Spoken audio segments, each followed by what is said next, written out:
I was going to say, going back to the 100K example, for example, it's like, okay, no worries, Bisher, here's 100K.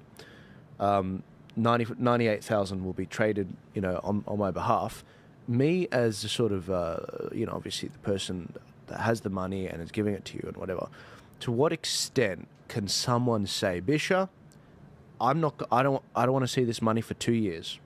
To what extent can they say, I want you to do a stable approach with the trading, or I want there to be more of a high growth, higher risk approach? To what extent do you guys offer that as a service? Yeah, so we provide tailored insights, advice, strategies to our clients that can help you achieve your goals. But if you're coming to me with, say, with like a self-managed superannuation fund or a trust account, family trust, I would definitely be advising and recommending that you hold Bitcoin predominantly, because Bitcoin is a perfect asset to hold in a retirement fund. There will be nothing that can outperform BTC over any meaningful period of time. It's been the best performing asset in financial markets the last 10 years. Yep. It'll also be the best performing asset of the next 10 years ahead, even though there will be corrections and pullbacks along the way. That volatility will be thoroughly rewarded with the upside you're going to receive. So perfectly designed for that. If you're coming to me with, say, like a corporate account or a personal account that you just want to be able to turn over a little bit more and get some more growth on, this is the reason why our brokerage service exists. And I'll pick up the phone and be like, hey guys, this is what I'm bullish on, this is what I'm focusing on right now. Look, these are the assets I'm looking to get rid of, this is the assets I'm looking to pick up. Consider it very similar to what you'd have with a stock brokerage service, just instead of talking about BHP and Rio, I'm talking about BTC and ETH, right? Yeah. Very similar service. Sure. Yeah, I'm very much interested in that, because I think there's going to be a lot of people that are like, you know what, Joel, I just want something where I just want to hold it there. And there's also going to be other people that are like, you know what, Joel, I'm pretty well off. I've got about, I've got a $2.5 million property. And again, there's a lot, people that are listening, they're probably like, Joel, those people don't exist. They exist. There are I think Sydney has some of the most millionaires. I think it's one of the biggest cities with the most millionaires in the world, which is nuts. And it's because there's so many really wealthy property owners. A lot of people in property that do actually own their house outright. They've got a spare 100K to throw around, and they're like, I don't need this for like 2 to 4 years. And again, you'll see profits sooner, but they're like, no worries. If I don't see this for 2 years, no worries, just lock it away. They do want to have a bit more of a higher risk approach, but that can also mean higher rewards as well. And I think I'm just very curious what that might look like, because I mentioned the different categories of cryptocurrencies.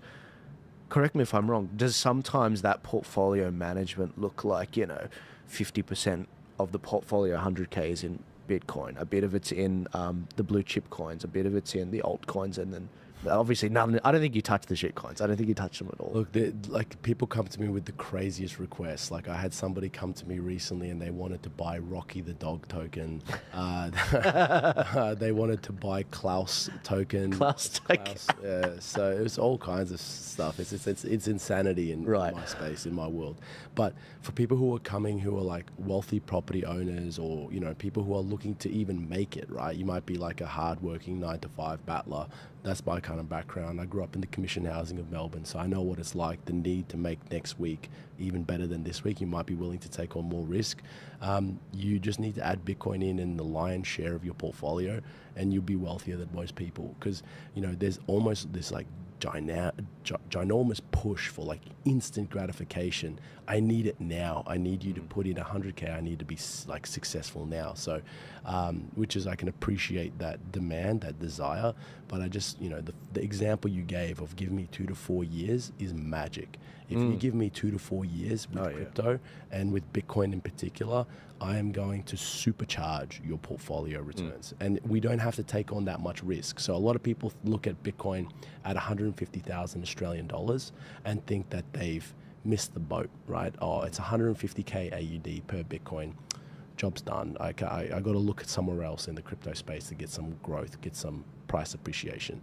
I'm here to tell you guys that is not the case. You couldn't be further from the truth. I mean, I sent you a slide deck. I shared it at the Aussie Crypto Convention. I want to bring that one up. Yeah, here we because it's really important that people understand how Bitcoin is going to work over the next 4 to 8 years, because there's a genuine investment case here that would outperform any ETFs, any index funds, any kind of mutual fund that's going to just outperform it.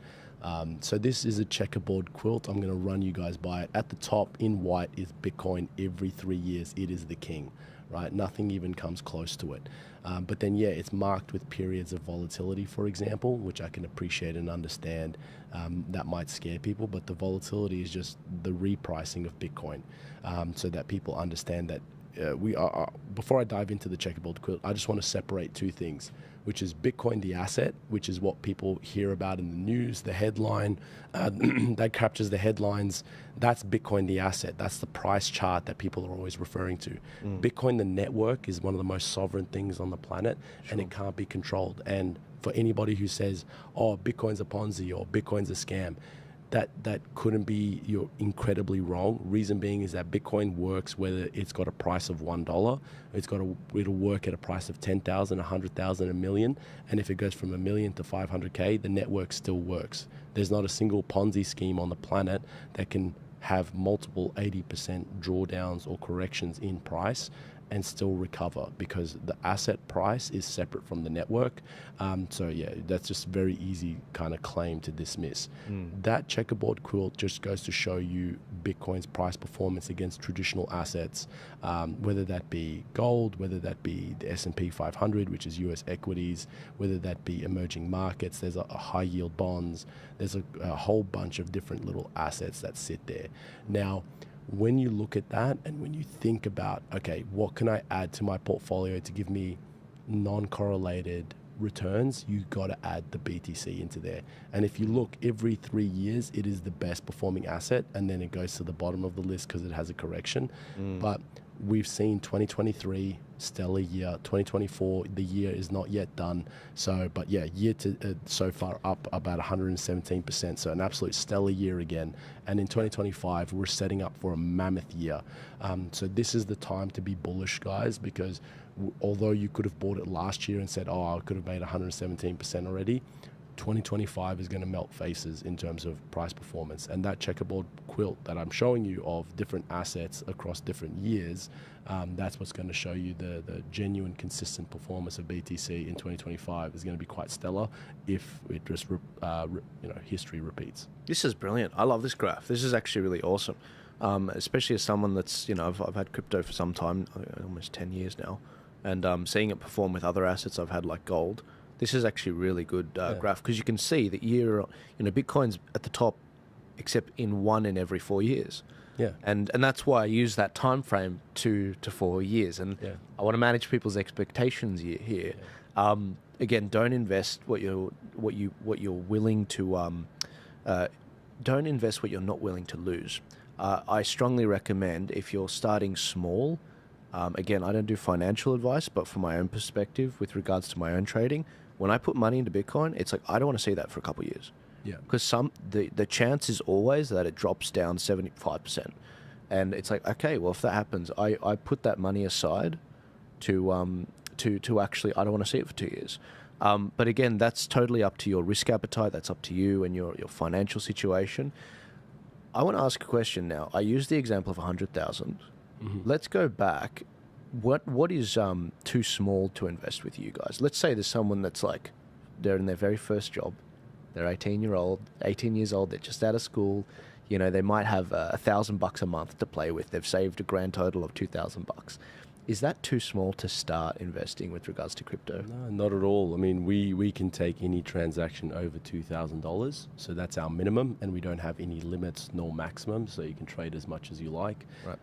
And yeah, like I gave the example of $2,000 a month over the last 8 years, you'd be a multimillionaire by now, right? Yeah. Such a simple strategy. And if you want to do that with me today and invest $2,000 a month for the next 4 to 8 years and become a multimillionaire as well, that's cool. You can. And the reason why I would like to kind of highlight how far Bitcoin has come in such a short period of time and where we're going, if you can just go to that next slide for me, Joel. Yeah, sure. Because I wanted to kind of just bring you guys some cool value, guys. I hope you enjoyed that particular clip from my conversation with the crypto guys at Stormrake. Again, I'm a big fan of crypto. I think that was a really interesting conversation we had in giving you the good, the bad, and the ugly with regards to the industry. But these guys can help hold your hand in the particular industry and show you some tactics, help you understand when to go, when to not go, and understand the fundamentals of the particular industry as well. If you want to open an account with them, click the link in my description, click the link in my bio, and you can get started today with no matter how much or how little you want to go in with. I'll see you guys later.